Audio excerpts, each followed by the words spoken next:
মানে স্পিকার, আমি কি এখানে কাউকে জাতীয় বেঈমান বলতে পারি? তৎকালীন মুসলিম লীগ, জামাত ইসলামী, নিজাম ইসলাম এবং দালাল ও শান্তি কমিটির বিরুদ্ধে পরিচালিত যুদ্ধ, যাহার নাম মুক্তিযুদ্ধ, সাব্যস্ত হয়ে গিয়েছে। এখানে কি লেখা আছে? সাব্যস্ত, ঐতিহাসিকভাবে, এই আইনগতভাবে, উভয় পক্ষের স্বীকৃতিভাবে লেখা আছে, বাংলাদেশের মহান স্বাধীনতা অর্জনের লক্ষ্যে পাকিস্তানের বিরুদ্ধে যুদ্ধ লিপ্ত হইয়া হানাদার ও দখলদার পাকিস্তানি বাহিনী এবং তাহাদের এই দেশীয় সহযোগী রাজাকার আল বদর আল শামস, তৎকালীন মুসলিম লীগ, জামাত ইসলামী, নিজামে ইসলাম এবং দালাল ও শান্তি কমিটির বিরুদ্ধে মুক্তিযুদ্ধে সক্রিয় অংশগ্রহণ করিয়াছেন। এই সকল বেসামরিক নাগরিক উক্ত সময়ে যাহাদের বয়স সরকার কর্তৃক নির্ধারিত নিম্ন বয়সের সর্বনিম্ন বয়সের মধ্যে এবং সশস্ত্র বাহিনী, east Pakistan rifle, EPR, police বাহিনী, মুক্তি বাহিনী, প্রবাসী বাংলাদেশ সরকার ও উক্ত সরকার কর্তৃক স্বীকৃত অন্যান্য বাহিনী, নৌ কমান্ডো, কিলো ফোর্স, আনসার সদস্য এবং বাংলাদেশের নিম্নবর্ণিত নারীগণ, নাগরিকগণ ও বীর মুক্তিযুদ্ধে অন্তর্ভুক্ত হইবেন। তার মধ্যে বীরঙ্গনা হয়েছে, নার্স, ডাক্তার, চিকিৎসকদেরকেও বলা হয়েছে। এটার নাম হচ্ছে বীর মুক্তিযোদ্ধার ডেফিনিশন। ইতিহাস সাব্যস্ত হয়ে গিয়েছে, সম্মত হয়েছে। এটা নিয়ে যেন আর কখনো বিতর্ক আমরা না করি জাতীয়ভাবে, এই অনুরোধ থাকলো। বিভক্তি আর চাই না, স্বীকৃত দলিল। মুক্তিযুদ্ধের ডেফিনিশনে কি বলা হয়েছে?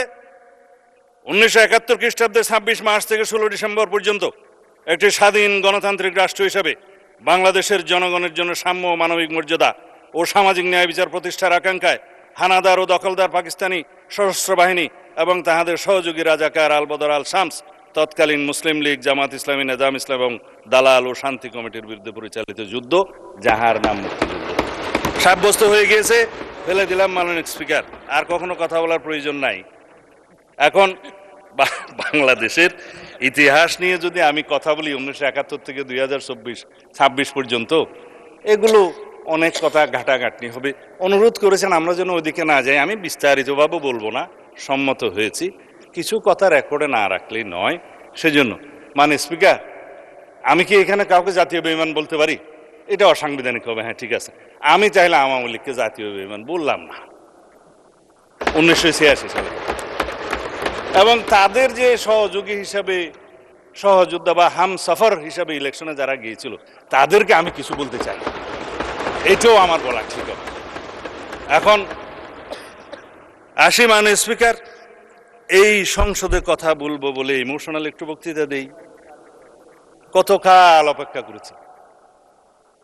আমার ক্ষেত্রে সেটা 19 বছর, আপনার ক্ষেত্রে কত বছর জানেন? 19 বছরই হবে।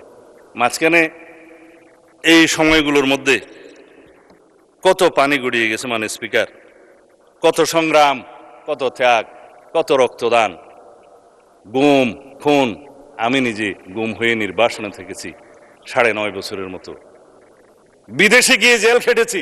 আজকে এগুলো নিয়ে আন্ডারমাইনিং করে যারা করে, তারা কেউ কেউ বিদেশে বসে করে, কেউ দেশীয় দোসররা করে কি কারণে? আমাদের ডেমোক্রেটিক স্ট্রাগলটাকে যারা আন্ডারমাইনিং করার চেষ্টা করে, তারা বাংলাদেশের এই ছাত্র গণ অভ্যুত্থানের ইতিহাসকেও হয়তো একদিন কলঙ্কিত করবে। এককভাবে কেউ কোনো সংগ্রামে জয়ী হয় নাই। 2024-এর ছাত্র গণ অভ্যুত্থানের ভিত্তি সোপান একদিনে নির্মিত হয় নাই। আমরা জানি এই গণতান্ত্রিক সংগ্রামে আমরা বলা হয় যে মুক্তির মন্দিরে সোপানতলে কত প্রাণ হলো বলিদান লেখা আছে অশ্রু জলে। তারপরে কি আছে মানে স্পিকার, যারা স্বর্গগত তারা আজও জানে যে স্বর্গ থেকে প্রিয় মাতৃভূমি। এগুলো সব কবিতা, গান, আমি হয়তো ঠিকভাবে বলতে পারছি না, বাট ইমোশনালি এই কথাগুলো বলতে হচ্ছে এই কারণে, যারা গুম হয়ে আজও ঘরে ফিরেনি, তাদের জন্য অপেক্ষা করছে ইলিয়াসের সন্তানেরা।